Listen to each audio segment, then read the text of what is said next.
Hi, it's Cara and today's Top 5 Wednesday. So today's topic is books you didn't get around to reading in 2017. Obviously, this list is huge, my TBR is huge, but I've decided to pick some ones that I was really excited to read and still am really excited to read that I have had on my shelf for at least a couple of months and theoretically could have gotten around to reading in 2017. So let's get started. First off, we have Red Seas Under Red Skies by Scott Lynch. This is the second book in the Gentleman Bastard series. I read the first one, The Lies of Locke Lamora, 2 or 3 years ago now and loved it. This is a high fantasy following, he's kind of a conman thief, Locke Lamora, and they're heist novels and so good. I loved the first one and I own the second and third, and the fourth one I believe is coming out this year. I really want to read this super soon. Next up is The Hate You Give by Angie Thomas. This is a young adult contemporary discussing themes of racism and police brutality in America, and I've heard this is absolutely amazing. Everyone's been raving about it. I obviously bought it. I do like the American cover better, but this is fine. And I am very keen to get around to reading this. It's like really high up on my TBR. I think I'm really going to enjoy it, and if I don't get around to this soon, I'm going to be very mad. This better happen in January. Then we have Eliza and Her Monsters by Francesca Zappia, book 3 on my list. And this is another YA contemporary looking at fandom culture, and it also includes a lot of artwork. I believe Eliza is a fan artist she's a webcomic designer, and her webcomic has a bit of a fan following, but no one at school knows about her association with the webcomic. And then a new boy moves to her school who is like her webcomic's biggest fan. So this looks amazing.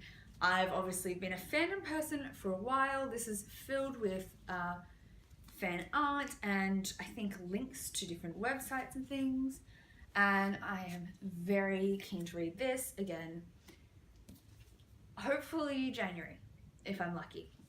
Otherwise February. I bought this at the same time as The Hate You Give, and I'm very keen to read it.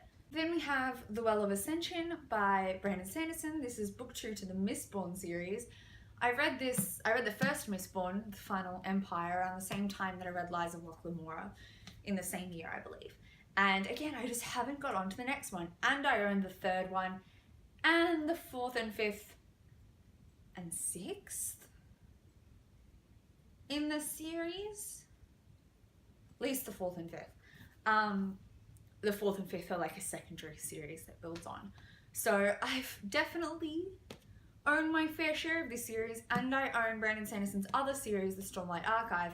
Haven't started that yet, even though I really want to, but I want to read Mistborn first, which means I have to read this. I loved the first one. It was so good. The magic system is amazing, but I just haven't got around to it. So this is going to happen this year, I think. And finally, an old classic that I've had on my shelf for a long time. This is actually technically a reread, but I've only partially read book 2 in the series and I haven't read book 3, and there's a new companion series starting. And that is Northern Lights by Philip Pullman, which is book 1 of the His Dark Materials series. I want to reread this mainly because when I first read it, I was probably 10 or 11, and I'm now 23, and I can't remember a thing that happened. Well, I can remember bits. And I've seen the movie more recently, The Golden Compass. I didn't really like the movie, but I know the basic themes and plot points of this series, but have no memory of the finer details. So I want to reread this and then continue this series and then start the new series that he's writing in this world. So these are the books that I was meant to get to in 2017 but totally didn't, and are pretty high up on my TBR. Obviously, The Northern Lights represents the kind of books that are my childhood that I need to read, which I talked about last video. Some fantasy, which I need to read, and then some really good releases that I just didn't get around to. So thank you for watching, and I will see you next week with another Top 5 Wednesday.